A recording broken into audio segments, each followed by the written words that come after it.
నిన్న చోడవరం న్యాయవాదులు court petition వేయడం, గౌరవ కోర్టు వెంటనే అధికారులకి నోటీసులు చేయడం సిపిఎం పార్టీగా మేము దాన్ని ఆహ్వానిస్తున్నాం. ఎందుకంటే బిఎన్ రోడ్డు అనేది ఒక చారిత్రాత్మకమైనటువంటి రోడ్డు. బ్రిటిష్ వాడు ఆ రోజుల్లో వ్యాపార అవసరాల కోసం నిర్మాణం చేసినటువంటి ఈ రోడ్డు గత 8 సంవత్సరాల నుండి నిర్లక్ష్యానికి గురి కాబడింది. ఈరోజు విజయరామరాజపేట బ్రిడ్జి కానీ, అలాగే వడ్డారి దగ్గర ఉన్న బ్రిడ్జిలు కానీ 4-5 సంవత్సరాల పాటు బ్రిడ్జీలు కూలిపోతున్నాయి. ఇది వర్షాకాలం టైం. కానీ ఏదైతే పాలకులు ఉన్నారో వాళ్ళు ఎటువంటి చర్యలు తీసుకోలేదు. ప్రజాస్వామ్య వ్యవస్థలో 4 వ్యవస్థలు ప్రజాస్వామ్యంలో పనిచేస్తుంటాయి. ఒకటి చట్టసభలు, శాసనసభలు, పార్లమెంటు. 2 కార్యనిర్వహణ శాఖ.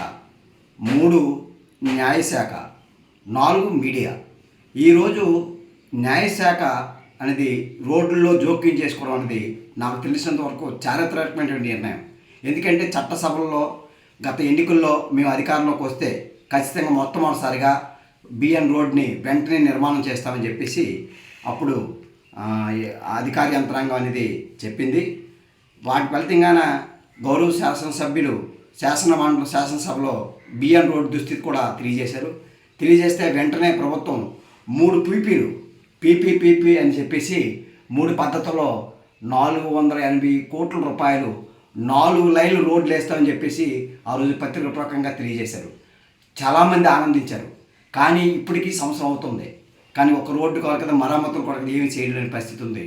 రోడ్డు వేస్తామని చెప్పేసి ఉన్న గోతులు మరింత గోతులుగా చేసే పరిస్థితి ఉంది. నుజ్జిలుగా అయిపోయి ఈ మధ్యకాలంలో సిపిఎం పార్టీ ఆధ్వర్యంలో గత 4 సార్లు రాస్తారోకో చేయడం జరిగింది. రాస్తారోకో ఫలితంగానే మనం వడ్డాదిలో బిఎన్ రోడ్డుని పవన్ బాబు, చంద్రబాబు రోడ్డు నిర్మాణం చేయాలని చెప్పేసి సిపిఎం పార్టీగా ఆందోళన చేశాం. రెండోది, మనం ఈ వారితో పాటు రోలుగుంట మండల కేంద్రాల్లో చేపల వేట చేసాం. చేపలు ఆడుతాం చూడండి, ఈ బిఎన్ రోడ్ని నరకం ఎలా కల్పిస్తుందో చేసాం. 4వది, మనం కొత్తకోటలో మొక్కలు నాటే కార్యక్రమం చేసాం. ఇవన్నీ కూడా జాతీయ మీడియా అలాగే స్థానిక మీడియాలో బాగా పెద్ద ఎత్తున ప్రచారమైంది. అనేక మంది రాత్రి వేళల్లో సెల్ ఫోన్లు, అనేక గర్భిణీ స్త్రీలు మార్గం మధ్యలో డెలివరీ అయినటువంటి అనేక ఘటనలు జరిగాయి. అనేక మంది చనిపోయారు, అనేక మంది కాళ్ళు ఇరిగిపోయి, అనేక మంది బైకులు, కార్లు పాడైపోయాయి. వీటి బాధ్యత ఎవరు చూస్తారు? ఏదైతే చట్టసభల్లో చేయవలసిన ప్రజాప్రతినిధులు నిన్న గౌరవ పార్లమెంట్ సభ్యులు గౌరవ చంద్రబాబు నాయుడు గారికి ఈ రోడ్డు మీద ఒక రిప్రజెంటేషన్ ఇచ్చారు. సంవత్సరం పాటు ఆయన ఏం చేస్తున్నారు? సంవత్సరం పాటు మొట్టమొదటిసారి నేను వచ్చిన వెంటనే రోడ్డు వేసేస్తున్నాం, నాకు ఢిల్లీలో పలుకుబడి ఉంది, నరేంద్ర మోడీ దగ్గర పలుకుబడి ఉంది, అందరినీ తీసుకొచ్చి అన్నీ చేసేస్తానని చెప్పన్నారు. కానీ ఆయన చూసి నిన్న పత్రిక ఇచ్చారు, మాకు నిధులు ఇవ్వండి అని. కానీ ఈరోజు పీపీపీని 3 పీలు పెట్టి 480 కోట్లు 4 రోడ్లు వేస్తామని రాష్ట్రంలో 3వ రోడ్డుగా గుర్తిస్తేస్తామని ఆ రోజు ప్రచారం చేశారు. నిన్న గౌరవ శాసనసభ్యులు రోలుగుంటలో ఆటలో గోతుల్లో దిగి చూపిస్తున్నారు. ఎవరు చూపిస్తారు? డబ్బులు ఇస్తే కాంట్రాక్టర్ ఆ మేఘాల మీద రోడ్లు వేస్తారు. కానీ ఆ పని చేయకుండా ప్రజాప్రతినిధులు ఏదైతే నిర్లక్ష్యంగా వ్యవహరిస్తున్నారో దాని ఫలితంగా ఈరోజు కోర్టులు అనేది పిటిషన్ వేయడం, జిల్లా కలెక్టర్ గారికి, డిఆర్ఓ గారికి, ఇతర అధికారులందరికీ 7 నోటీసులు ఇవ్వడం అనేది సిపిఎం పార్టీగా ఆహ్వానిస్తున్నాం. మేము రేపు జరగబోయే కార్యక్రమం కూడా ఈరోజు నాట్లు పడతాయి.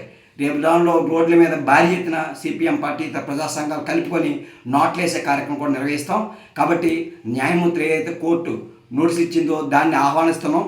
దాంతోపాటు ప్రజల ఉద్యమం మరొకటి నిర్వహిస్తామని చెప్పేసి సిపిఎం పార్టీగా మేము తెలియజేస్తున్నాం.